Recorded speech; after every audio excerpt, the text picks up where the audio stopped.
Oi, gente, tudo bom?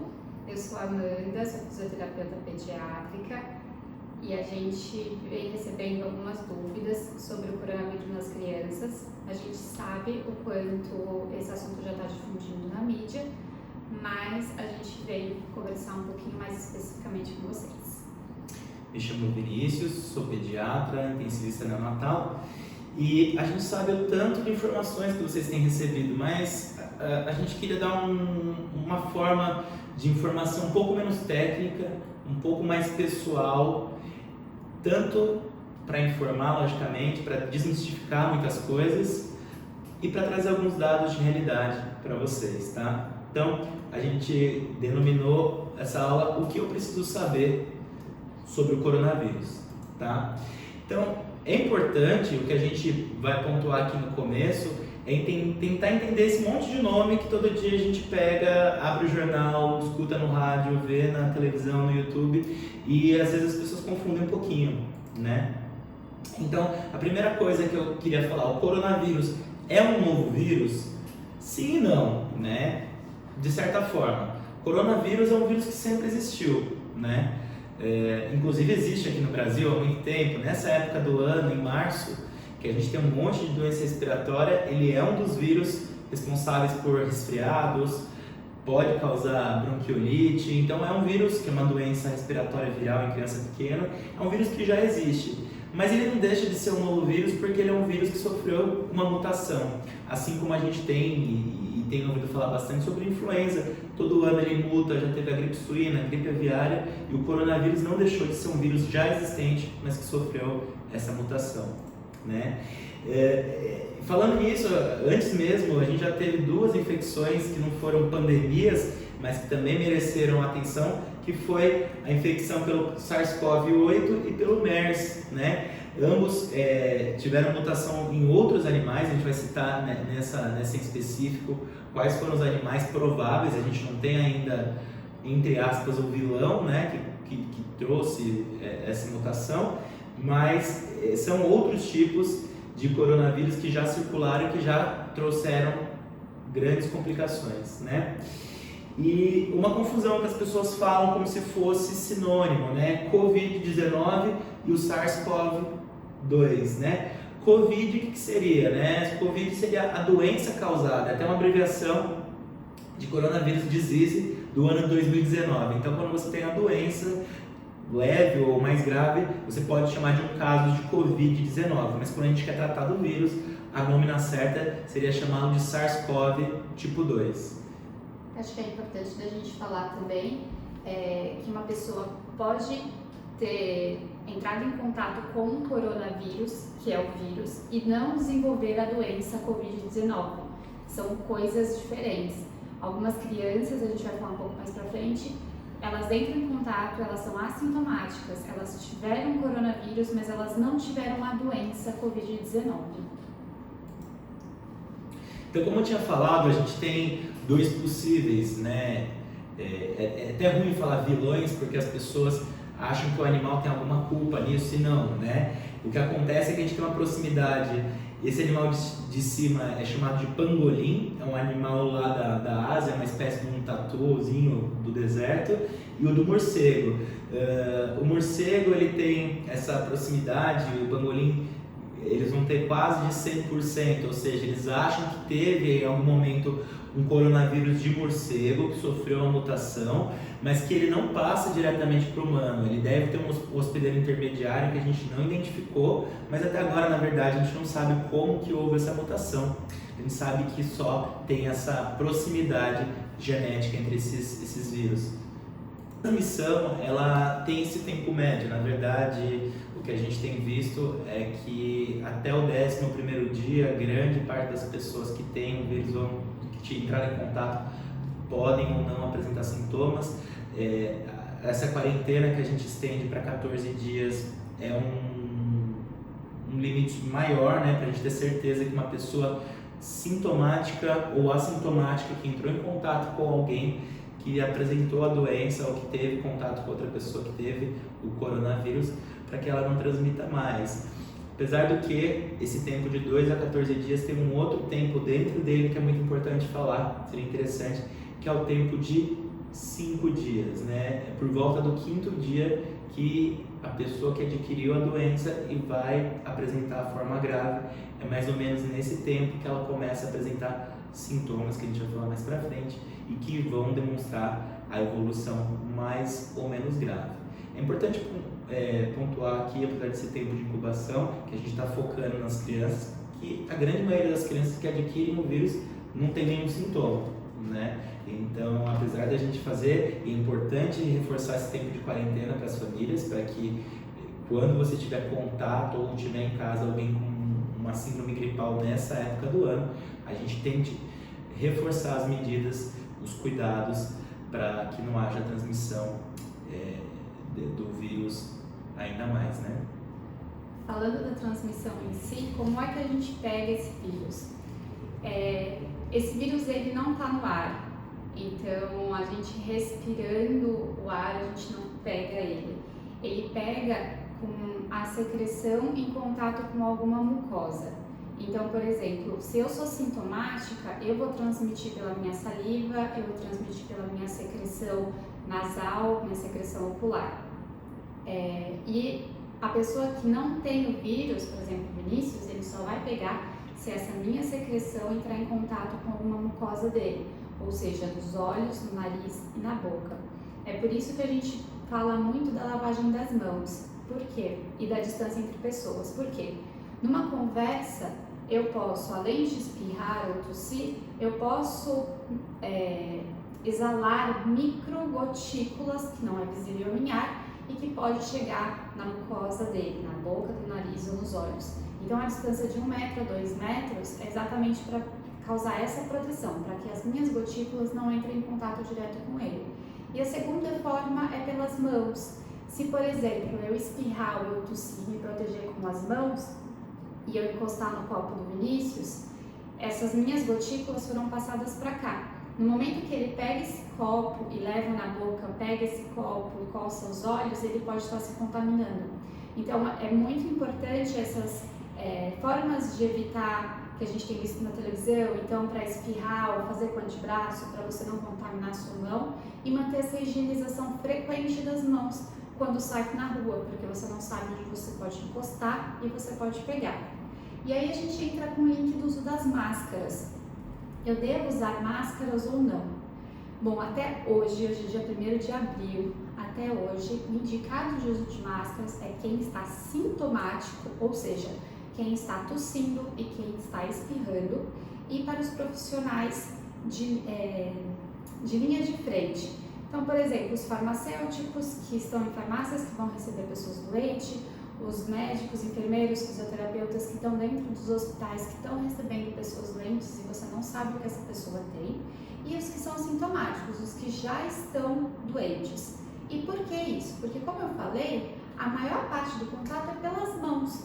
Então, se eu sou uma pessoa saudável, que não tem sintoma nenhum, eu não estou espirrando, não estou tossindo, eu ando, por exemplo, no metrô de máscara, eu não vou ter esse contato direto, eu não vou receber pela minha mucosa, nariz e boca, mas a minha mucosa do olho ainda está livre e eu ainda posso, com a minha própria mão, encostar um lugar que foi contaminado e me contaminar depois. Então, por isso, não é tão interessante. Você pode diminuir, sim, uma possível contaminação, mas não é a maior parte da contaminação que você consegue diminuir.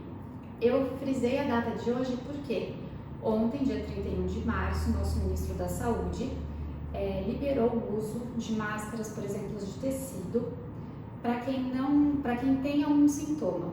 Por quê?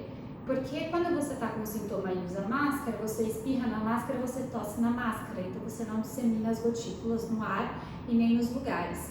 Mas existe, e ele deve sair essa semana, um novo decreto, se vai liberar para as pessoas que são assintomáticas, aquelas que não estão doentes, se vale a pena elas usarem também as máscaras ou não. Exatamente por conta de quantidade, a gente não tem máscara para todo mundo, então é melhor proteger que a pessoa que está contaminada não dissemine do que todo mundo usa máscara, sendo que esse não é o principal meio de contaminação.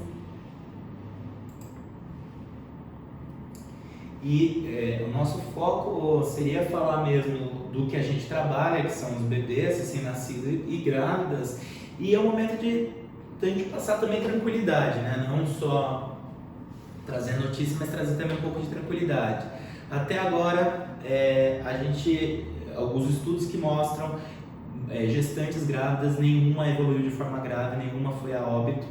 Tem vários estudos na China, né, onde foi o epicentro da pandemia, e também estudos com recém-nascidos filhos dessas mães. Então já foi comprovado que não tem, até o momento, é importante falar que a gente está no dia 1º de abril, então a todo momento chegam informações novas, estudos estão sendo feitos, mas nem pelo líquido da barriga, o líquido amniótico, nem pelo cordão, placenta, e outra pergunta que fazem pelo aleitamento, se o leite materno passa, e também foi comprovado que não, né? Algumas crianças que apresentaram sintomas, recém-nascidos, filhos de mãe que apresentavam a doença, confundiu-se um pouco o quadro delas com outros agravos que elas tinham, como prematuridade, infecções. Então eles não têm certeza se foram 3 crianças num estudo que tiveram complicações. No entanto, foram feitos exames nessas crianças, em poucos dias elas tiveram clareamento viral, ou seja, não tiveram mais carga viral detectável. Então o que parece é que tanto para bebês quanto para crianças menores, o vírus ele se comporta de uma forma bem leve ou menos problemática do que para os adultos e principalmente para os idosos acima de 60 anos. Um outro ponto só para comentar, o aleitamento então ele está liberado porque o vírus não passa pelo leite, mas se a mãe tiver algum sintoma de gripe, nariz escorrendo, espirrando, tossindo, é recomendado que ela use a máscara para fazer a amamentação, porque ela vai estar numa proximidade menor de 1 metro da criança e, como a gente já conversou, a gotícula ela vai prevenir que essa gotícula chegue na criança. Então, higiene das mãos, máscara e pode continuar a amamentação normalmente. Os sintomas para criança, eu li um trabalho hoje falando bastante sobre isso. Mais de 90% dos adultos, pelo menos, vão ter sintomas clássicos para a gente pensar. E a febre, é o que eu sempre falo, uma criança ter febre nessa época do ano com resfriado não é tão incomum. 2, 3 dias de febre não é incomum, mas um adulto tendo febre associado a tosse, que pode ser seca ou produtiva, dor de garganta, muito importante, essa é a tríade da doença, na verdade. Coriza pode haver um pouco, mialgia, que é a dor no corpo, pode haver também. Existem alguns trabalhos falando da diarreia, que é uma coisa que foi falada, inclusive como uma forma de transmissão, além das gotículas. Em recém-nascidos foram colhidos exames da secreção, a gente vai falar sobre isso, mas também foi visto que existia RNA positivo, PCR positivo nas fezes dos bebês, podendo indicar que esse é um meio de contaminação. Então, cuidado com qualquer secreção do corpo, boca, nariz, olhos, mas também no bebê ou no adulto acamado, um idoso, você deve manter as medidas padrão de lavagem de mãos, uso do álcool em gel e máscara. Então a diarreia é uma forma, e a anosmia que está sendo muito falada, que é a falta de cheiro, né? Estão tendo alguns trabalhos de otorrinos, principalmente vendo esse ponto, mas você vê que é nessa ordem, mais ou menos. É importante pontuar isso, que é um resfriado que dá muita febre, tosse e dor de garganta, né? A coriza nem é um sintoma tão importante. E o que eu ia falar, que eu tinha visto nesse estudo hoje, se você quiser complementar, é que as crianças, como eu já tinha falado, elas são assintomáticas ou pouco sintomáticas. Então a criança que adquire a doença pode ser que ela nem tenha sintoma, mas ela que vai ser o elo muitas vezes de conexão ou de transmissão. E o adulto jovem também, o adolescente. Por isso que a gente tem reforçado tanto as medidas, a gente vai falar no final sobre a quarentena, e evitar esse contato com os avós, né? A gente tem que preservar os avós. Mas o que eu ia falar na verdade é que, diferente do adulto, os estudos têm mostrado que as crianças, e a incidência em criança é baixa de corona, pelo menos documentado, porque como a criança não fica grave, a gente acaba não fazendo teste na criança. Mas as crianças que tiveram comprovação, elas não têm sintomas de febre, por exemplo. Menos da metade das crianças tinham febre que não é o padrão do adulto. O adulto tem uma reação muito maior, a criança não tem tanta febre. E quando a criança tinha febre, muitas vezes você tinha associação de doença. Então, diferente do adulto que claro, pode ser uma complicação do corona, ter uma pneumonia, alguma outra evolução, a criança geralmente não tinha febre. Quando ela apresentava, você ia ver que ela tinha ou influenza, eles identificaram, ou o vírus sincicial, que é o que causa bronquiolite. Então, a criança podia ter infecções associadas. Mas eu achei legal que para a criança a febre não é o principal parâmetro. Então, cuidado, acalme-se com a febre, que pro corona, para a criança, talvez não seja o principal sintoma, pro adulto sim. Na verdade, o que eu ia reforçar é exatamente em relação à febre. Quando a gente fala de febre, a gente fala de febre persistente, né? As crianças, elas normalmente pegam virose, elas normalmente se infectam por vírus, exatamente por isso, por ter um contato mão-boca muito. Então, tudo que a criança pega, ela põe na boca, ela não tem os hábitos de higiene que a gente tem, se a gente não fizer por elas, elas não fazem. Então, assim, é normal a criança ter febre no primeiro, segundo, até o terceiro dia de qualquer infecção viral, não só de coronavírus. O que a gente tem visto é que as que evoluem com febre, essa febre persiste por mais de 3 dias. Ela vai acontecer no quarto, no quinto dia. Até o terceiro dia é o tempo que o corpo da criança combate o vírus. E se no terceiro dia a febre já for mais baixa, no quarto dia já não houver mais febre, significa que o corpo teve sucesso, que ele conseguiu combater esse vírus, seja qual for ele. E os exames também, ontem teve a declaração, estou tentando manter atualizado, o ministro Mandetta, ministro da Saúde, falou sobre os testes, ele foi bem didático e eu vou tentar ser um pouco também. A gente tem mais exames que esses, mas esses são os principais, né? Então, os testes rápidos que estão sendo aprovados, eles são exames, e isso ele destacou muito na coletiva, que vão ser usados, mas não para fazer diagnóstico. Eles vão fazer amostragem.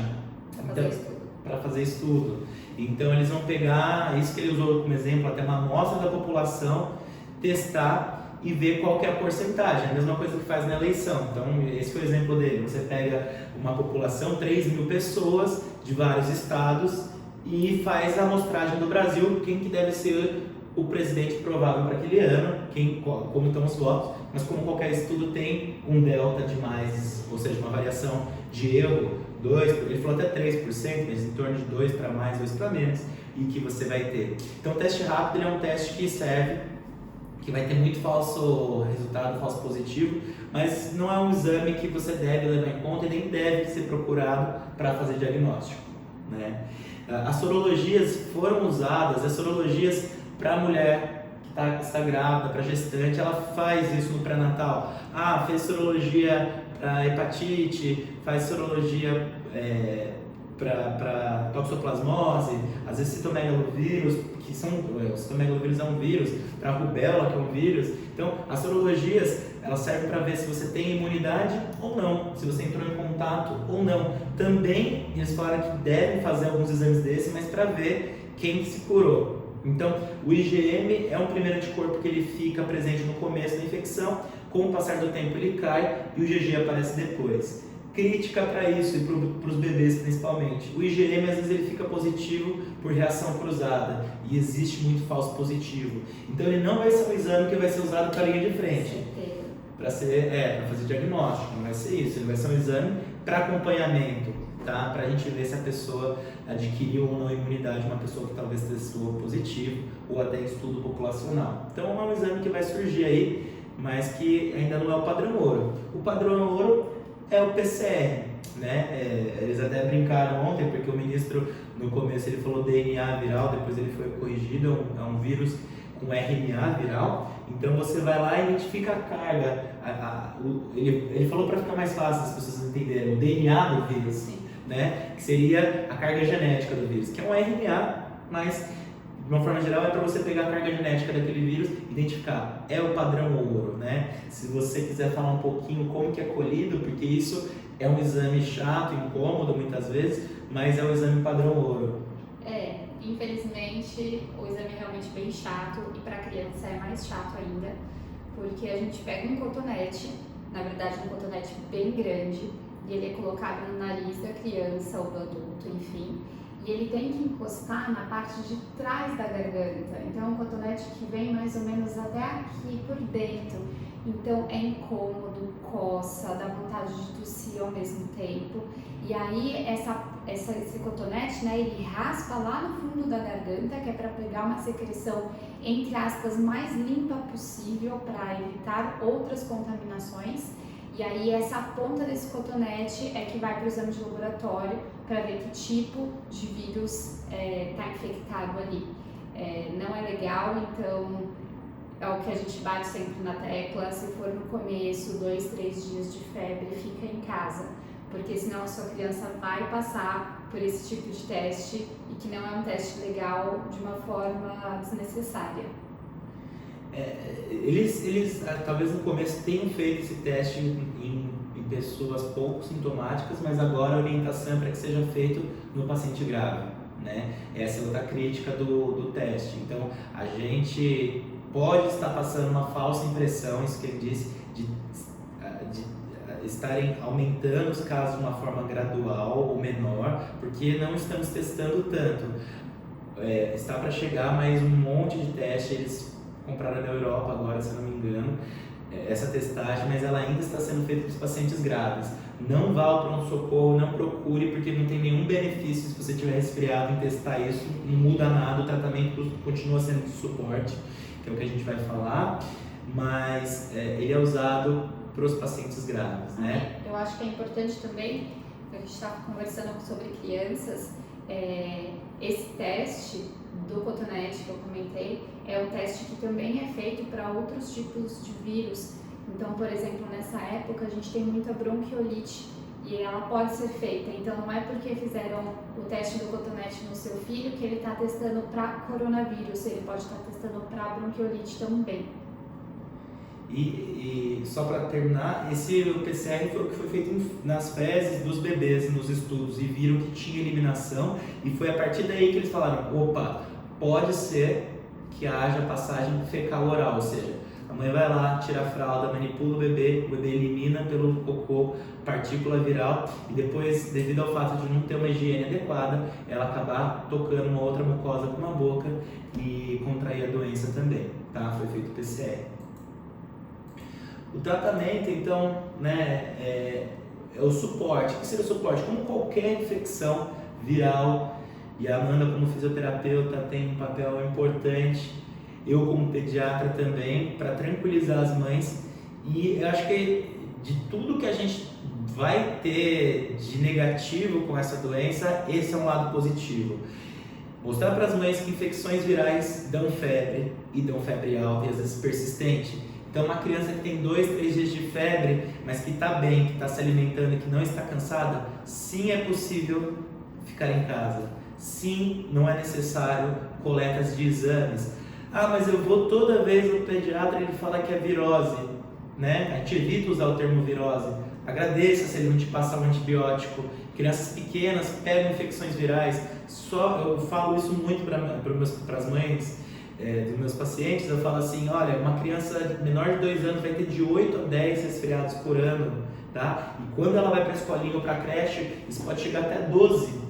E cada episódio demora, eu sempre falava isso antes do corona, então só vem reforçando o que eu falo. Ele vai demorar 14 dias, né? A média de 7 a 10 dias, que é igual ao corona, que eles têm falado que tem 11 dias de evolução, mas tem algumas crianças que chegam a 14 dias, ou seja, são 12 vezes 14 dias, é quase todo mês, ou todo mês do ano, metade do mês, né? 14 dias, 15 dias do mês a criança está gripada, passa 2 semanas bem, daqui a pouco fica gripada de novo. Então, eu acho que é para tirar esse pavor tanto de febre quanto de resfriado. Se a criança não está desconfortável, se a criança está bem, já era o que a gente orientava, que não havia necessidade de uma avaliação. No primeiro pico febril, é óbvio, uma criança que persiste com febre, que não está se alimentando bem, que está com sintomas muito graves, ela tem que ser avaliada, né? Mas esse pavor do resfriado, da febre, a gente tem que tirar da população, né? Então, qual que é o suporte? Lavagem nasal, inalação com soro, mobilizar essa secreção, sempre é um tema que a gente sempre conversa. A fisioterapia respiratória, às vezes, aqui a gente não tem, exceto quando a criança está internada, muitas vezes em casa a gente não tem essa cultura, mas ela ajuda a criança eliminar a secreção é uma coisa muito, muito positiva, mas tudo isso tem um efeito muito similar, e eu gosto de falar isso, do uso dos xaropes. Que todo mundo quer um xarope, e vejo que as recomendações do Ministério são o quê? Fluidificação de secreção e antitérmico, né? O famoso xarope para curar tosse não existe. A tosse é um sintoma, né? Na verdade, mostra que seu corpo está respondendo àquela infecção e está tentando mobilizar a secreção, né? Fala um pouquinho sobre isso. É importante que a criança tussa. Às vezes, quando a gente começa a atender uma criança, aí eu falo, isso, muito bem, essa tosse está ótima. Os pais ficam assustados. Por que a tosse está ótima? Porque a tosse é uma proteção. É uma proteção, é uma forma de eliminar o catarro que está no pulmão mesmo. Então, se a criança, por exemplo, quando a criança tosse muito, depois que ela corre muito, logo que ela acorda, por quê? Porque a criança está em movimento. Quando ela está em movimento, o pulmão trabalha para essa tosse subir. E para essa secreção subir. E quando essa secreção chega na portinha na garganta, ela não consegue mais sair. Então eu preciso da tosse para eliminar essa secreção do pulmão. Então quando a criança está tossindo, é ótimo, é normal, ela está se protegendo. Essa tosse, essa secreção, ela pode ser escarrada. Então quando vem para a boca mesmo, e às vezes a gente limpa, né? Ou pede para a criança tossir e escarrar no guardanapo, ok? Ou ela pode engolir. Vai para o cocô, ela não volta para o pulmão, então tá tudo certo. É importante falar também que, lógico que a tosse, quando você tosse por muito tempo, ela pode ficar mais irritativa e ela é a última coisa que sara. Então, assim, a criança não tá mais tendo febre, às vezes não tá mais escorrendo pelo nariz, mas ela ainda tá tossindo. Isso é normal, a tosse é a última coisa que termina no resfriado. E a fisioterapia vem para ajudar em relação a isso. Ela vai mobilizar essa secreção, ela vai trazer essa secreção para cima para que a criança respire com mais conforto. Quando a gente fala a criança está desconfortável, é exatamente isso que a gente está querendo dizer, ela está desconfortável para respirar. Então uma criança mais velha está abrindo a boca, está respirando pela boca, ela começa a fazer esses buraquinhos aqui, o peito ele fica todo marcadinho. Isso significa que a criança não está confortável para respirar, ela está desconfortável. Então, é nesse momento que a gente procura um auxílio do pediatra, que procura um auxílio do fisioterapeuta para a gente avaliar essa criança e ver como a gente pode ajudar. Outra coisa que eu ia falar, que é quando as mães conversam com a gente, falam assim, ela tosse ou no final do dia e logo que acorda. Por quê? Quando a gente está dormindo, a gente passa muito tempo numa posição só. No momento que a gente acorda e começa a se movimentar, essa secreção sobe, então a gente tosse. No final do dia é a mesma coisa, a gente está em movimentação durante o dia todo, é a hora que a gente para, aquela secreção começa a subir de novo, então é super normal mesmo. E é importante falar, porque esses sinais de desconforto, que seria a marcação no pescoço, embaixo da costela, batimento da asa do nariz, você perceber que a criança está respirando mais rápido, mas cuidado, se ela estiver com febre, é comum que ela aumente a frequência respiratória, então deu o antitérmico, vê se melhorou a febre, observa de novo a respiração. Bom, a criança está bem, não está respirando rápido, não está desconfortável, mas é importante falar que esses sinais de desconforto respiratório, como a retração de fúrcula, que a gente fala que é o afundamento aqui na região do pescoço, afundamento entre as costelas, debaixo da costela, batimento do nariz, ou uma respiração mais rápida, cuidado, sem a febre. Quando a criança está tendo febre, é normal que ela respire mais rápido, então medique e observe depois que passou a febre se a criança está respirando de uma forma confortável. Mas tirando esse suporte que a gente vai dar para a criança, um outro critério de gravidade para a criança específico é a hidratação. E é importante saber que quando a criança tem infecção, qualquer que seja, ela diminui a quantidade de leite ou de comida. Pensa com você, mãe, quando você está com resfriado ou com alguma infecção, você não quer saber de comer ou não come tanto. E às vezes a mãe fica preocupada, fala, nossa, meu filho não está comendo. Vamos lá, ele tem que estar comendo o mínimo, né? Agora, uma ingesta muito baixa, não aceitar nada de leite, está muito incomodado, também é um critério de gravidade, e aí seria uma indicação de procurar por um socorro nesses casos. É o que a gente fala, a profissão da criança é brincar. Então, a partir do momento que a criança não está brincando, que ela está mais apática, que ela não está correndo, que ela não está ativa, esse é um sinal importante de procurar ajuda. Mas quando a criança está escorrendo o nariz, mas está pulando em cima do sofá, correndo de um lado para o outro, ela está bem, está tudo bem. Os antitérmicos que a gente estava falando, então a gente tem dois campeões, a gente tem o paracetamol, que idealmente é o ideal que a gente elege. O paracetamol por quê? Porque ele pode ser usado no recém-nascido desde o nascimento. A dipirona, que seria a segunda opção, que é a Novalgina, ela pode ser usada a partir de 3 meses por bula, apesar de haver um uso fora de bula antes disso, algumas vezes. Mas são os pilares, né? Quem tem filho em casa tem dipirona, tem paracetamol, tem algum dos dois ou os dois, porque é uma medicação que usa. O ibuprofeno, usa-se ou não usa-se? A Anvisa, no começo da infecção, pediu para que não fosse usado, evitasse, porque o uso do ibuprofeno, em alguns estudos, demonstrava que poderia colaborar para que o caso evoluísse de uma forma mais grave. O que viu-se é que é difícil essa analogia direta, né? Tem muitas outras variantes que complicam. E a Sociedade de Pediatria, na semana passada a gente assistiu algumas aulas, eles estão super de parabéns. A gente tem, eu como pediatra, todo dia tem um documento novo, que é muito legal pra gente, até para orientar vocês. E eles falaram, olha, num quadro gripal, numa síndrome gripal de febre, coriza, tosse, nessa época, pelo sim, pelo não, vamos evitar o uso do ibuprofeno. Então, a orientação é essa. Na dúvida, não use, né? A gente tem duas medicações que têm um efeito semelhante, são antitérmicos e analgésicos, tiram dor e tiram febre. Então, não teria motivo, a orientação é sempre que possível não usar, né? Vitamina, tem muitas perguntas, eu estou lendo muitas coisas sobre vitamina. A vitamina D de novo virou o foco aí da questão, mas a realidade é que não existe nenhuma vitamina ainda com estudo. Por exemplo, na época do surto do sarampo, existia uma associação em você dar no começo da infecção uma dose de vitamina A para a criança, e realmente isso mostrou-se positivo, né? Para o sarampo. Por enquanto é muito novo, então tudo que a gente falar agora, nada você tem uma firmeza, nada você tem um valor preditivo que a gente fala grande para você indicar aquilo para o seu paciente. Mas aquela história, toda vez que eu fico resfriado eu tomo vitamina C, pode. Eu como médico não posso indicar, prescrever, lhe prometendo que haverá melhora ou que haverá cura no caso do corona. É importante a gente falar que as vitaminas, sem estudo, elas não são remédios que curam. As vitaminas são importantes para o nosso corpo e para a nossa imunidade preventivamente, antes de você pegar alguma coisa.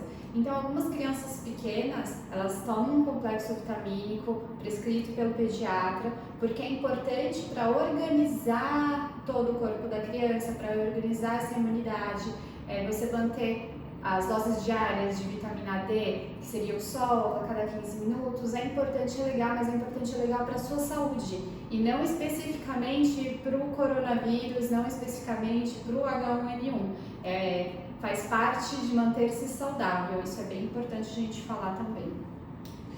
E as medicações, né? Surgiram, na verdade, 2 medicações, a cloroquina, que é uma medicação contra a malária, muito tempo usada no Brasil. Ela é usada para doenças autoimunes, lúpus, artrite reumatoide, e a azitromicina, que é um antibiótico usado para algumas infecções.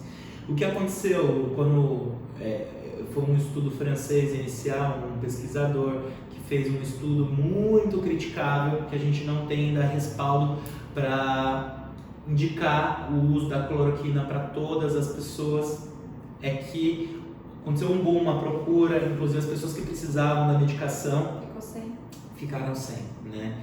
E hoje em dia está sendo usado em grandes hospitais no Brasil, sim, está em caráter de estudo, em pacientes graves, em pacientes que estão na UTI. São pacientes que todas as medidas de suporte já foram feitas, que o corpo não está reagindo àquele vírus, não está combatendo. Então, se a gente tem uma possibilidade de cura por essas medicações, elas estão sendo usadas sim.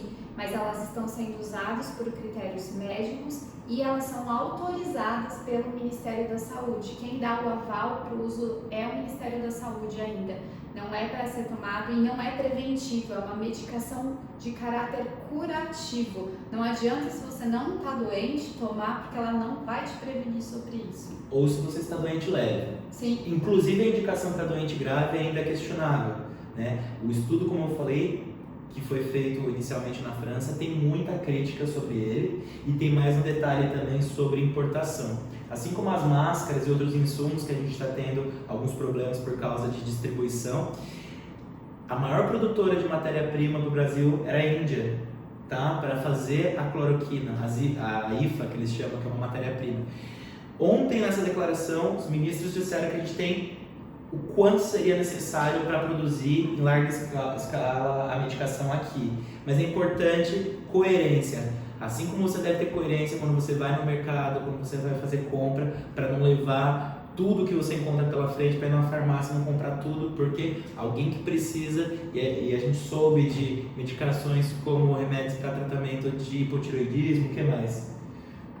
Diabetes, outros remédios para controles de doenças crônicas, as pessoas com medo que acabasse levavam caixas e caixas, né? E até remédios que não têm relação direta com corona chegaram a acabar nas farmácias, né? E a vacina, esse é outro ponto legal. Nessa aula da Sociedade de Pediatria, os dois médicos que apresentaram são dois médicos muito importantes e que são infectologistas, o Dr. Marco Aurélio Safad e o Dr. Renato Kifuri. Eu achei uma coisa muito legal. Eles falaram assim, olha, não existiu uma vacina que foi lançada com menos de 10 anos de estudo. Qual que é a vantagem do corona? Estava tendo um estudo para outra vacina, para outro corona. Então você consegue pegar um atalho, encurtar um caminho, pular uma parte para fazer a pesquisa, para fazer o estudo. Mas isso não implica que essa vacina consegue sair rapidamente, em meses, né? E nem vai dar um aval sobre a eficácia dela. A eficácia de uma vacina ela precisa ser estudada por anos para você ver se ela realmente previne. Mas teve toda essa história da influenza, que né? A gente adiantou o calendário vacinal, né? O programa de conscientização da influenza, que acontece mais pro meio do ano, foi adiantado pelo Ministério da Saúde para março, justamente para excluir e evitar idas ao pronto-socorro.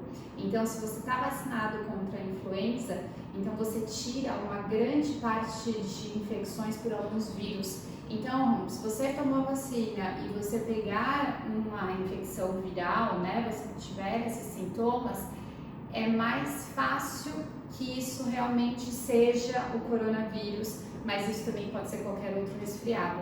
Mas a gente consegue eliminar uma boa parte de infecções virais e isso vai desafogar o sistema de saúde e idas ao pronto-socorro. A gente tem focado e voltado sempre para falar de pediatria, né, que era a ideia do vídeo. Então, aqui em gravidade, a gente vai falar gravidade em crianças, né? Esse é o momento de tranquilização. Grande parte das crianças não tem sintomas ou tem sintomas leves. As crianças, a importância das crianças na cadeia seria na transmissão, como a gente falou no comecinho, o cuidado com o vô e com a avó. Quarentena, a gente vai falar logo em seguida, quem está junto fica junto, quem está separado em casas separadas fica separado, tá? E esses 3 óbitos até o momento foram de adolescentes. O primeiro de 14 anos, um jovem de Portugal, pelo que parecia ele tinha uma doença de pele chamada psoríase. É uma doença autoimune, mas que aparentemente não deve trazer nenhuma baixa de imunidade, né? Então foi inesperado. Logo, alguma semana depois, se não me engano, uma jovem de 16 anos lá na França. E agora, essa semana, foi o paciente mais jovem, na verdade, de 12 anos, na Bélgica. Essa adolescente de 16 anos, o que saiu na imprensa é que ela não tinha nenhuma comorbidade, então ela não tinha mais nenhuma doença associada. E dessa criança de 12 anos, eles ainda não tinham grandes detalhes, porque foi ontem, antes de ontem, que ela faleceu. E eles só contaram que ela faleceu, elas não deram nenhuma prévia da condição de saúde dela. Esse slide está aqui que é para trazer um pouco de tranquilidade, mas não é para vocês tranquilizarem a quarentena, né? Isso que a gente vai falar um pouquinho no bate-papo agora. A gente tem que tomar o cuidado das crianças e manter a quarentena, né? A gente tem visto que na primeira semana, pelo menos foi a minha percepção aqui na minha cidade, as pessoas realmente levaram a sério, mas nesta segunda semana a gente está afrouxando isso um pouco. É igual quando a gente fala que vai começar uma dieta ou vai para academia. No começo a gente começa muito certinho, prestando atenção em tudo que a gente está fazendo e depois a gente começa a relaxar. Uma das coisas que a gente queria conversar sobre isso, a gente já falou e a gente quer reforçar, então a gente vai falar de novo. As crianças, elas são transmissoras praticamente, né? A gente não tem muito crianças doentes por coronavírus, a gente não tem muito Covid-19 em crianças. Apesar da gente ter esses 3 óbitos, foram 3 óbitos no mundo todo, então é muito pouco. Lógico que sempre existe o 0,01%, a gente sabe que alguém vai sofrer isso, mas é importante que a gente tranquilize e fale que é raro. Mas o que acontece é que eu comentei quando a gente estava falando da transmissão. As crianças, elas não têm essa noção de higiene. A gente está se policiando muito em lavagem de mãos, em manter a distância, em não colocar a mão no rosto. As crianças, elas não têm isso.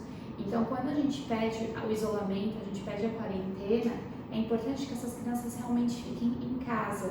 É importante, por isso que os grandes condomínios estão fechando as áreas comuns, porque área comum não é o quintal de casa. E as crianças, quando elas brincam entre si, elas se tocam, elas põem a mão no rosto, elas põem a mão na boca, elas se beijam, elas se abraçam. Então, uma criança que mora com os pais jovens, ela pode... Ninguém ali naquela casa tem algum sintoma respiratório, mas ela tem o vírus. E essa criança brinca com a outra criança que mora com uma avó. Ela pode passar para essa criança sem saber, na inocência. E essa criança, que também pode não ter nada, pode passar o vírus para essa avó, que tem uma imunidade mais baixa, que tem uma imunidade velha mesmo. E aí essa avó pode apresentar um Covid-19 e essa avó pode apresentar uma gravidade muito maior. Então é importante que seja separada, e é por isso que uma das primeiras medidas foi o fechamento de escolas, por conta desse contato que a gente não consegue prever. Os supermercados estão abertos, a gente pode ir no supermercado, a gente entra no supermercado, tem o álcool gel, passa o álcool gel no carrinho, usa o cartão, a gente tem todo esse cuidado. E esse cuidado é impossível ser administrado numa sala que tem 15 crianças. Uma hora uma das crianças vai pôr a mão na boca, uma hora uma vai tocar na outra. Isso acontece, é natural, é a infância, é a proximidade. Isso é normal, graças a Deus, a gente precisa disso. Mas não nessa época que a gente tem um sistema de saúde que não está preparado, a gente está tentando se preparar, tentando estar pronto para quando chegar o pico, que deve acontecer entre essa e a próxima semana. Mas é importante que a gente continue se isolando um pouco e mantendo esse contato social mais afastado mesmo. Esse ponto da gravidade que eu ia pontuar e que ela falou, hoje a gente estava conversando sobre a gente falou sobre infarto. Quem é comum? Vai ser bem bate-papo agora mesmo. Quem é comum infartar? O idoso. Mas você já ouviu falar de uma pessoa com 30 anos, 20 e poucos anos, jogador de futebol que teve um ataque do coração. O cara é um atleta que come bem, uma massa muscular boa, que não deve ter um grande desvio de alimentação, tudo isso, e que infartou. Então, essas doenças, elas vão pegar uma grande massa ali de pessoas que você espera para uma faixa etária. Então, hoje a gente sabe, por exemplo, é um dado, que ela tem predileção por homens mais idosos com comorbidade. Quer dizer que se eu for mulher, uma criança, não zero a chance nunca é zero. Então é importante falar disso e falar desse elo de contaminação. E eu acho que o outro ponto, hoje eu estava conversando distante, estava fazendo algumas coisas no quintal, o vizinho passou até pelo muro, tem um muro baixo, a gente conversou com uma certa distância, falando sobre esse pico. Eu acho que essa é a parte importante de falar sobre o pico. Quando a gente falou em transmissão, a gente falava de até 2 semanas do período que você incuba e começa a ter sintomas. Isso não quer dizer que durante esse período você não está transmitindo o vírus. Essa é uma parte muito importante. Uma pessoa assintomática, ela pode estar transmitindo o vírus tanto quanto uma pessoa super sintomática. Então, a pessoa que está tossindo, fica todo mundo longe, mas eu aqui conversando com ela, a gente pode estar transmitindo o vírus. Então, as medidas ainda são importantes. E é por isso, por conta de saber que mesmo sem sintoma as pessoas podem transmitir, que no início dessa pandemia, as pessoas que vinham de fora, que estavam viajando, o recomendado era elas ficarem isoladas por 15 dias antes de voltar ao trabalho, né? Isso antes da quarentena. Por quê? Porque não se sabia se ela tinha tido contato, não sabia se ela ia evoluir com sintomas, mas se sabia que ela poderia transmitir. Então, todo mundo que veio de fora, que viajou, ficou em casa um período para passar esses 15 dias de se contaminou, parar de transmitir para depois voltar ao dia a dia, né? Não, e agora ainda, se você tem uma pessoa com sintoma gripal na sua casa, a recomendação é que tanto essa pessoa quanto os contactuantes de casa façam a quarentena se já não estiverem fazendo, pelo menos por 14 dias após, que é o tempo médio que a gente mostrou de incubação, sintoma e transmissão. A média é que após 14 dias você não tenha mais chance de estar transmitindo, tá? Mas, de novo, retomando essas 2 semanas, o Ministério da Saúde suplicou, na verdade, para que na semana passada e nessa a gente mantenha a quarentena, os comércios estão fechados, só as necessidades básicas mesmo que continuam abertas, pensando no pico. Então, hoje, eu acabei de anotar aqui, um pouquinho antes de começar, a gente, dados dia 1º de abril, tá? 241 casos de mortes agora à noite, tá? 241 mortes, vejam como já aumentou, 6.836 casos. Ontem era 5.717, a gente já aumentou quase 1.000 casos, tá? Lembrando que esses casos confirmados, né, foi aquilo que a gente está falando, nem todos estão fazendo os testes e tudo mais, são as pessoas provavelmente contaminadas antes da quarentena. Então, são exames de 2 semanas atrás, o teste demora 7 a 10 dias para ficar pronto. Então, a gente vai começar a sentir se essa quarentena está fazendo efeito ou não a partir dessa semana, porque se as pessoas estão em casa com 15 dias, menos pessoas estão circulando, menos vírus está sendo transmitido por aí. Então, a ideia justamente da quarentena é essa, é baixar esses números. A gente espera que essa crescente de 1.000, 2.000 casos por dia comece a cair a partir dessa semana.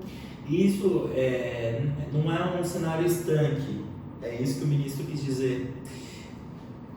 Essa briga entre o ministro da Saúde e o presidente, entre abrir ou não o mercado, tem muito a ver com a imprevisibilidade do que vai acontecer. Ele está pagando para ver, ele está esperando a próxima semana para dizer fomos bem na quarentena ou não fomos bem. O Trump acabou de mudar o discurso, o presidente dos Estados Unidos, uma elevação de números de casos e a expectativa que os Estados Unidos até passe. Já passou, já está em segundo, se não me engano, passou a Espanha, já vai chegar próximo da Itália de número de casos, e ele falou, quarentena até dia 30 de abril.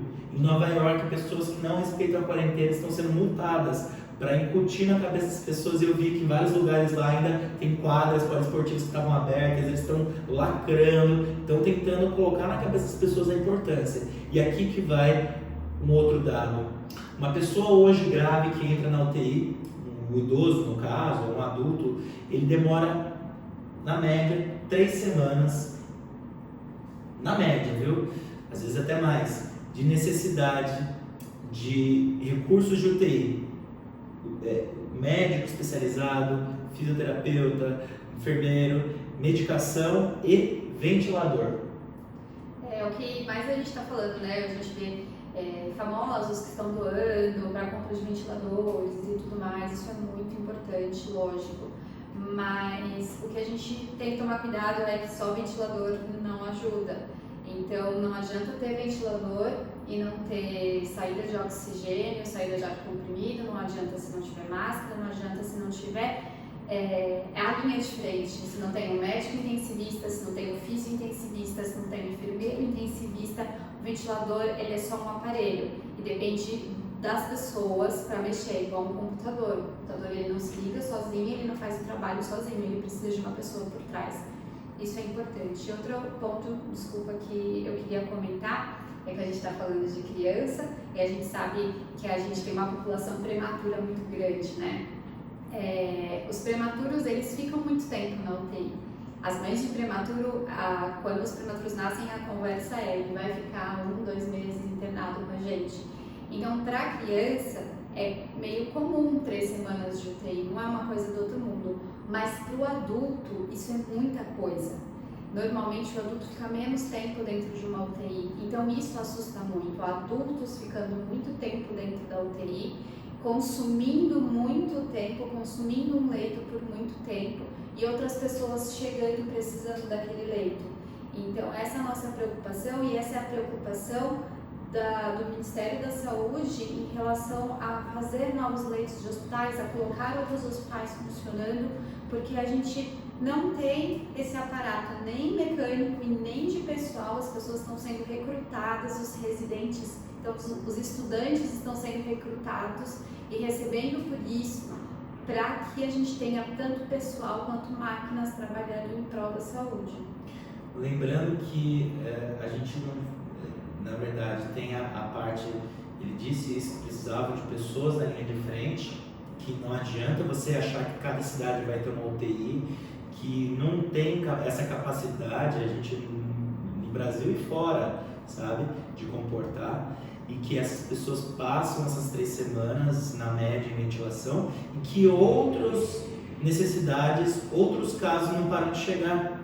Houve uma redução já no número de acidentes, sendo que a gente tem muitos acidentes de trânsito, por exemplo, e agora a quarentena com as pessoas ficando mais em casa, então esses acidentes graves, eles param, seriam pacientes potenciais que iriam para a UTI também. Mas pensem que pessoas que necessitam de tratamento de câncer, cirurgias que não deram, as eletivas eles estão evitando, mas tem cirurgias que são as oncológicas, as de câncer mesmo, seriam cirurgias que não tem como você interromper, e esses pacientes vão para a UTI. Neurocirurgia, pacientes que fazem quimioterapia, estou indo mais para a linha do câncer, mas tem muito infarto, o AVC, que são 2 complicações que, assim, não tem como você brincar. Pessoas que infartam vão continuar infartando, pessoas que têm AVC vão ter AVC, e o receio é esse, chegar no limite.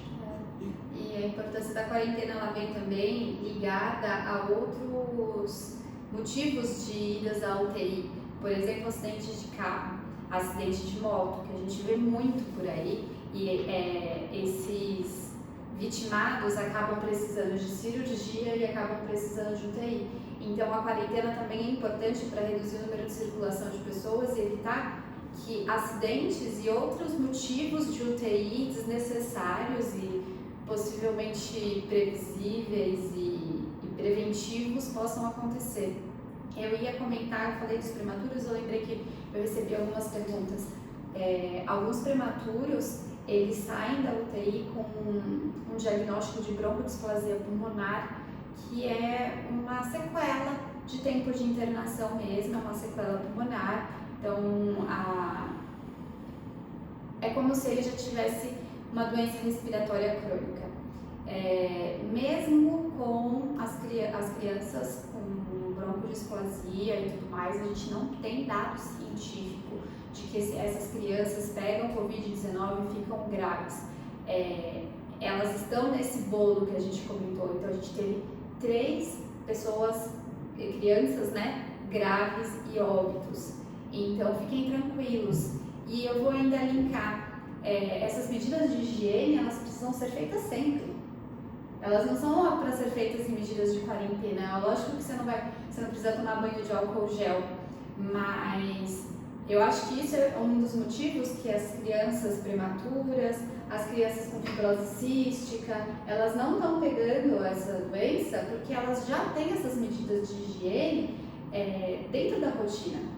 Elas já estão acostumadas a lavar a mão o tempo todo, a não compartilhar copos e talheres. Elas já têm isso dentro da rotina, que é o que a gente precisa fazer para prevenir de pegar o coronavírus. Então, elas não estão pegando e elas não têm essa gravidade ainda constatada em literatura. Então, se isso mudar, a gente volta para falar que a gente está errado. Mas até hoje, a gente não tem dados científicos sobre essa gravidade nesses pacientes pediátricos com alguma coisa já alguma doença respiratória crônica mesmo. E falando nisso, essa outra chave, né? Um dos exames, tirando a sorologia, o PCR, os testes, enfim, que fazem a confirmação, a tomografia é uma arma muito boa. É óbvio que você não vai ficar indicando tomografia para todo paciente com queixa respiratória, mas o que eles têm visto é que essa lesão ela é facilmente identificável, tem um padrão dela e talvez, e só talvez, essa pessoa pode ser que carregue essa lesão como se fosse uma cicatriz. Quando você me falou de broncodisplasia, me veio isso à cabeça, com a diferença de que a criança ainda está em desenvolvimento do pulmão, de crescimento e desenvolvimento mesmo prematuro no caso, então mesmo que ele faça uma cicatriz num ponto, é provável que ele tenha, e ele vai ter ao longo dos anos, pelo menos 8 anos de vida, novos alvéolos em crescimento, em tamanho mesmo dos antigos e em recuperação. Ainda a gente não sabe. A gente estava conversando hoje, tem alguns pacientes que saem da ventilação, mas necessitam do suporte de oxigênio, ficam dependentes, e aí você tem que tirar esse paciente do hospital para ir para casa. Será que a gente vai ter saída para isso? Será que a gente vai ter oxigênio para todo mundo? São perguntas que, e não é para causar alarmismo, é justamente para reforçar a importância da quarentena. Tá? A única arma que a gente tem até agora é fazer isso, e acreditar nisso. E acreditar o que os ministros, em especial o ministro Mandetta, ministro da Saúde, está conversando com os outros países e tirar uma lição dos outros países. Vemos a Itália que não confiou na quarentena e as pessoas continuavam saindo. Hoje a gente vê o que eles estão passando, né? Eu acho que é importante essa consciência, é importante a gente diminuir a circulação mesmo. Eu sei que às vezes não dá para parar. Eu e o Vinícius, a gente continua trabalhando porque o hospital não para, a gente precisa continuar saindo de casa, a gente continua trabalhando, o consultório ele está reduzido, são só casos urgentes para evitar idas ao pronto-socorro que estão sendo vistos. Eu continuo vendo as crianças que têm uma probabilidade de piora muito grande sem a fisioterapia, então diminuir a circulação. Então, se você pode deixar para sair um dia só na semana, aproveita aquele dia para sair e fazer tudo. Não precisa sair todos os dias e se expor vários dias e expor outras pessoas. É aquilo que a gente está conversando o tempo todo. A chance da gente pegar coronavírus é grande. A chance da gente evoluir com a doença é pequena. Mas, se eu pego o coronavírus, eu não evoluo com a doença, eu posso passar o coronavírus para uma pessoa que pode evoluir com a doença. Então, é pensar em si e pensar no coletivo. O quanto a gente não saindo de casa está protegendo o outro. Quando eu não saio de casa, eu estou protegendo, por exemplo, o catador de lixo que não parou. Eu estou protegendo o farmacêutico que não parou. Eu estou protegendo o pessoal da limpeza que não parou. Então, se você pode parar, se você pode fazer um home office, se você tem outras possibilidades, evite, diminua o contato. Eu e o Vinícius, principalmente por a gente estar saindo muito de casa, nós estamos isolados. A gente não está visitando os nossos pais, a gente não está visitando os nossos irmãos, nós estamos isolados, eu, ele e a nossa cachorra, porque isso é importante para proteger os outros. É isso, eu acho que eu sempre digo isso, é uma lição que eu tenho da vida. Em todo momento ruim, você tem que pensar que tem alguma coisa positiva, e a gente tem que tirar lições disso. Eu acho que é essa parte positiva. Se a gente só passa por um momento ruim na vida e não tira nada de positivo, você não aprendeu nada, e daqui a pouco você tem chance de passar por aquilo de novo. Então acho que vai ser uma lição para toda a humanidade, e está todo mundo falando isso. Uma lição para que a gente não se esqueça das medidas básicas. Lavagem de mão, o álcool em gel só se você não puder lavar a mão com sabão. Em casa, no hospital, a gente sempre usa água e sabão. A gente usa o álcool em gel quando não tem sujidade, entre um paciente e outro quando não tem sujidade, mas na grande maioria das vezes é água e sabão. não precisa ter esse desespero pelo álcool em gel, que eu acho que já reduziu porque foi normalizada a distribuição, mas lembre essa importância. Quando a mãe chega com um recém-nascido em casa, me pergunta qual o cuidado, eu falo, evita aglomeração, muita gente na sala, vai chegar o outono agora em março, um lugar bem ventilado, aberto, evita ir aos lugares cheios, shopping, culto, um cinema, são coisas óbvias, mas são coisas que as pessoas agora estão se dando conta, né? Quando a gente falava isso antes, parecia que não era tão óbvio. E mesmo a mãe que está resfriada, muitas vezes a gente fala, cuidado, porque você tem uma chance. Quando a gente tem uma criança com sintoma respiratório, quando eu pego no consultório, eu olho para os pais. Falo, tem um dos dois que deve estar resfriado, e tá. E pode ser bidirecional. Ou começou com a criança e ela passou para os pais, ou começou com os pais e ele passou para a criança, ou um irmão. Mas esses são os cuidados básicos que sempre, essa é a lição que eu quero que a gente tire, sempre a gente deve usar, sem nenhum tipo de paranoia, sem nenhum exagero. Essa é uma pergunta que eu tenho sempre com os meus bebês. Quando eles começam a engatinhar, é o momento que às vezes os pais me perguntam: você acha legal deixar o sapato para fora da casa? E eu digo, foi exatamente isso que o Vinícius falou, sem paranoia. Eu acho que se só existem adultos na casa, nesse sentido, é normal que você entre com um sapato, a chance de contaminação é mínima, porque um adulto não vai colocar a mão no chão e mão na boca depois, né? A gente tem esse senso de higiene um pouco maior. Mas quando você tem uma criança que engatinha dentro de casa, você pode sim levar alguma coisa da rua para casa. É a criança que está com a mão no chão o tempo todo e essa mão vai para a boca. Então, o que eu acho sobre deixar o sapato para fora? Acho interessante se você tem criança pequena, eu acho isso muito válido. Isso é uma das coisas que está todo mundo fazendo, às vezes tirando a roupa mesmo antes de entrar em casa, por conta dessa pandemia, mas talvez fique algumas coisas para o Japão, isso é cultural.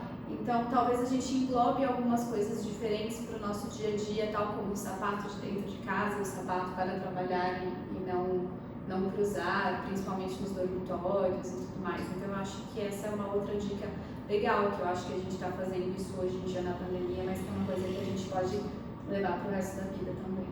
Eu anotei aqui, durante que a gente foi conversando, 5 lições que, pelo menos para mim, fazem sentido. A primeira é essa. A segunda lição, quando ir ao pronto-socorro? Você vê que agora a gente fala, converse com o seu médico. Os pediatras geralmente têm essa tendência de deixar o telefone, de conversar com as mães, de orientar. E eu sempre falo para as mães, vamos tentar antes, ver se a gente consegue fazer alguma coisa, antes de ir ao pronto-socorro. Pronto-socorro é lugar de urgência. Pronto-socorro, um resfriado comum não deveria ser o caminho natural passar ao pronto-socorro. A gente tem uma cultura do pronto-socorro no Brasil. E às vezes quando a gente, antes da pandemia, ia ver o que era o grosso, tanto do infantil quanto do adulto, são queixas que você resolveria com medicações banais, com antitérmico, com lavagem de nariz, com inalação com soro. Com aumento de hidratação. Então é a segunda lição. Será que como que nossas mães faziam?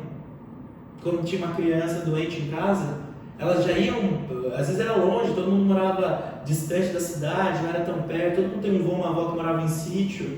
Será que ela saía à meia da noite, ia no pronto-socorro 2 da manhã, do hospital, que talvez nem tivesse mesmo, por isso que ela não ia, ou ela tentava fazer alguma coisa, né? Então a gente tem que tirar um pouco dessa experiência. Eu acho que a gente evoluiu muito, a humanidade evoluiu muito, mas tem algumas coisas que a gente está retrocedendo. Então a gente tem que ter segurança. Seu filho, sinta segurança. Se você sentir que ele está muito bem, como ela disse, está resfriado, mas ele está brincando, ele está ativo, ele come, quando vem a febre ele cai, mas depois que passa ele está bem, ele está dando conta da infecção, né? Observe os picos. No começo, uma infecção viral pode dar temperaturas mais altas, mas com o passar dos dias elas começam a abaixar e você tem que medicar menos. No primeiro dia, talvez, de 6 a 6 horas fazendo medicação, e compressa, e banho. No segundo dia, menos. No terceiro dia, talvez um piquinho.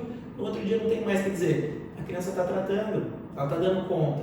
E essa infecção também serviu para mostrar como, pelo menos até agora, como a gente não tem nenhuma confirmação, não existe um remédio para tratar a infecção viral. Então, claro, a gente tem o HIV, a gente tem hepatites, a gente tem a própria influenza, que tem o Tamiflu, tem algumas infecções que a gente tem remédios que impedem a replicação, a multiplicação viral, mas não existe um remédio como um antibiótico e muitas...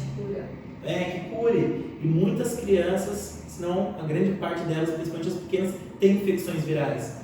Os vômitos e diarreia, na grande parte deles, na maioria, são virais. Os resfriados são virais. Então, assim, a gente tem que ter uma tranquilidade e ir ao PS só quando a gente precisa, né? Terceira, informação. Todo lugar a gente vê informação.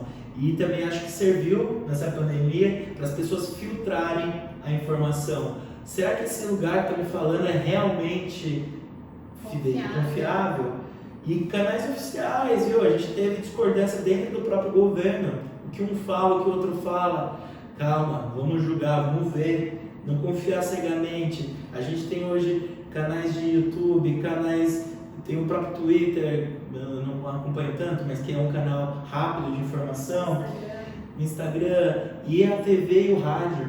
Então, e coisas que unificam tudo. Por exemplo, o próprio YouTube que pega a TV, o rádio, joga para dentro dele e filtra as informações. Eu brinco, eu trabalho no hospital escola, então eu fico com alunos e eu sempre digo para eles, não precisa acreditar nem 100% em mim, duvide do que você está pesquisando. Se a Amanda falou A, joga na internet, será que A é isso mesmo? Quantas pessoas falam que é A?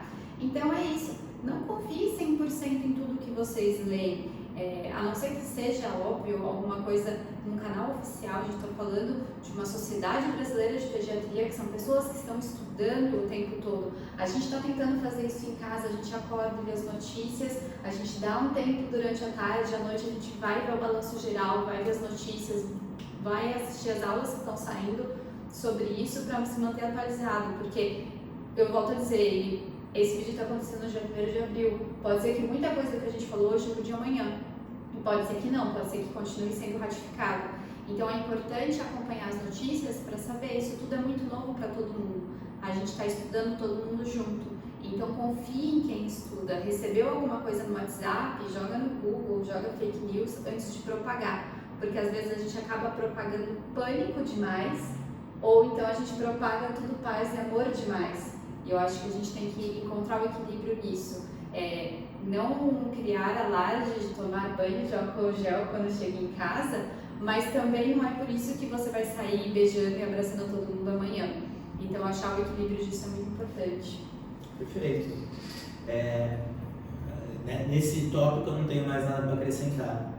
O quarto tópico que ela já falou, e eu também vou ratificar aqui, o coletivo. Se serviu para alguma coisa, e espero que sirva, que a gente tome essa lição para a população, não só brasileira, não só de São Paulo, do mundo, tenha mais esse senso de coletividade. A gente está vivendo muito um e o outro. As pessoas estão se unindo mais, as pessoas estão tentando se ajudar. E foi aí nessa parte que eu anotei aqui, quando você se protege, não é para você só, é para ajudar o outro. É uma cadeia, é um elo. Quando você faz a quarentena, pense que você não está fazendo só para você, para o seu pai, para sua mãe, mas para todo um micro ambiente próximo de você. Assim como quando você cuida do seu jardim e não deixa ficar com água parada para não ter dengue, você está protegendo mais de um raio de 1 quilômetro em volta da sua casa. Então não é só para você. E eu acho que talvez, e só talvez, não tenho certeza, mas o que eu estou sentindo é que essa pandemia está despertando um senso de coletividade maior. De empatia. De empatia. Pessoas ajudando idosos, pessoas se oferecendo para ir ao mercado aos idosos, para evitar que eles saiam, e vários pequenos favores que a gente já no dia a dia não percebia. Sim, passa despercebido. E uma coisa importante, e eu falo isso muito pelos meus pais, assim, não tem problema em pedir ajuda, não tem problema. Eu falei, conversei com os meus pais e falei assim, pede para o vizinho fazer a compra, pede para alguém mais jovem fazer a compra, você não precisa ir até o supermercado, não tem problema, isso, você não é menos independente por causa disso. Eu acho que é uma proteção que a gente deve ter, se segurar mesmo em casa. Eu sei que é difícil, a gente tem essa vida corrida, que está acostumada a sair de casa, de repente ficar 10 dias preso dentro de casa, mas aproveite esse momento para fazer outras coisas, para pensar em você, para se cuidar, para fazer coisas que a gente não faz há muito tempo, né? A gente estava comentando hoje em casa, o Vinícius comentou, acho que vou aproveitar a quarentena para reformar a nossa mesa. Coisas que a gente deixa para fazer, a gente comentou isso esses dias, né? Às vezes tem sempre uma coisa que a gente deixa para fazer. Quando eu tiver tempo eu vou arrumar a gaveta, quando eu tiver tempo eu vou separar as roupas para doação, quando eu tiver tempo. Agora a gente tem tempo, né? Acho que a gente pode aproveitar para fazer isso também. Era o último tópico. Desculpa. Não, perfeito. As pessoas perceberam que trabalhar não é tudo. Falo por mim.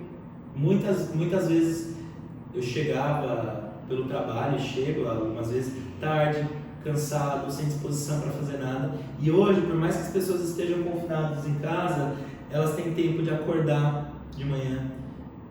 Muitas vezes tomar um café com uma tranquilidade. Ler as notícias, se quiser, se não quiser também tudo bem.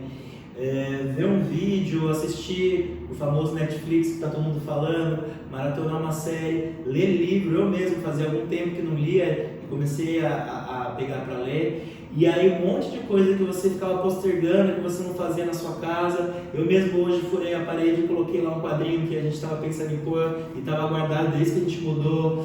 Lavar alguma coisa. Esse lado caridade, voltando para o coletivo de novo, tem um monte de roupa que eu não uso. Por que você não aproveita esse tempo e arruma um armário, tira tudo aquilo que você acha que você não usa e reserva já para uma pessoa que pode talvez usar de uma forma melhor que você ou que vai precisar? A gente está falando das crianças, quantos brinquedos a sua criança não tem em casa e quantos ela realmente brinca ou não. Talvez seja uma hora de você sentar com o seu filho, de reconectar com o seu filho, que às vezes você só vê tarde da noite, quando chega do serviço, e vamos separar os brinquedos, qual você gosta, qual você não gosta, esse você brinca, esse você não brinca. Eu tenho postado muito no meu Instagram, que a gente vai colocar, disseminar junto com essa aula, atividades para fazer em casa, atividades para conversar com seu filho. É importante que ele entenda um pouco da quarentena, dependendo da idade também. É importante que ele entenda o porquê ele está ficando em casa. Tudo que é compartilhado é mais fácil. Lógico que uma criança de 3, 4 anos não tem a habilidade necessária para lavar as mãos de uma forma adequada, mas é importante que ela sinta que está lavando a mão. É importante você ensinar e falar, olha que legal, lavar a mão, a gente lava a mão desse jeito, isso é importante porque não leva bichinho para a boca. Por mais que depois você passe um álcool gel na mão dessa criança, é importante que ela tenha essa proatividade, e não que o adulto simplesmente vá lá e limpe a mão dela. Então, isso é outra coisa que vocês podem acompanhar, que eu acho que é muita coisa se a gente for falar disso nesse vídeo, mas que vocês podem acompanhar no Instagram. Colocar essa criança para participar e fazer essa reconexão. Aproveite a quarentena, aproveite que essa criança está em casa para dar tudo aquilo que você gostaria de dar e que às vezes não dá tempo, ou que às vezes o dia a dia acaba afastando mesmo, né? Aproveite esse tempo com o seu filho. Eu sei que é cansativo, a gente sabe que criança é ligada no 220 e que às vezes é até mesmo estressante, mas aproveite da melhor forma possível e não se sinta culpado também. Às vezes eu enxergo mães falando, mas eu não consigo fazer todas essas atividades com meu filho, tá tudo bem. É um momento de mais amor, né? É um momento de não se culpar por tantas coisas. Então, procure na internet, veja o que cabe dentro da sua rotina, veja o que é legal para você, às vezes o que é legal para mim não é legal para o outro. Então, não se culpem também tanto assim como a gente tem visto por aí. Falar isso, né? Mais do que separar os brinquedos para doar, brinque com seus filhos, né? Tanta gente reclama que não tem tempo de brincar, brinque. Vocês vão perceber, eu mesmo já estou percebendo, o quanto é escafante ficar na frente da TV. Não só por causa das notícias, mas aquilo vai consumindo sua cabeça. Então, passar mais que 2 horas por dia, que é o que a gente limita para crianças acima de 2 anos, 2 horas. Para menor de 2 anos, a gente fala para não mostrar mesmo, nem TV, nem vídeo, nem nada, evitar ao máximo. Mas veja como cansa. Tenta, mesmo eu brinquei de dar maratonar, eu não consigo. Tenta assistir 2 filmes logo em sequência. Parece que é concentrado, não é deixar a TV ligada e estar mexendo aqui no celular. Concentrado assistindo, aquilo cansa. Você fica com a atenção voltada, com seus olhos quase sem piscar, seu olho começa a ter lacrimejar e tudo mais. Porque é cansativo. Imagina uma criança que fica várias horas por dia na TV. Então é um momento de aproximação das pessoas, de voltar às atividades.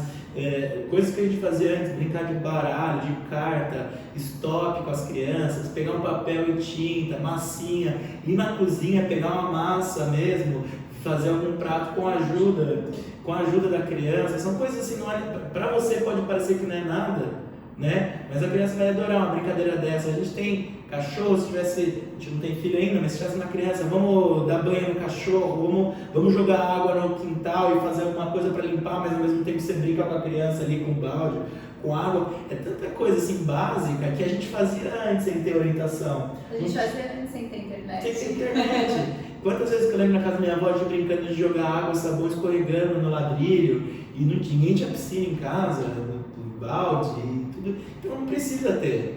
E não, mas eu não consigo ir no clube, não precisa, né? O quinto tópico eu coloquei, ela falou, acho que quase inconscientemente, mais amor. Não tem por de mais amor.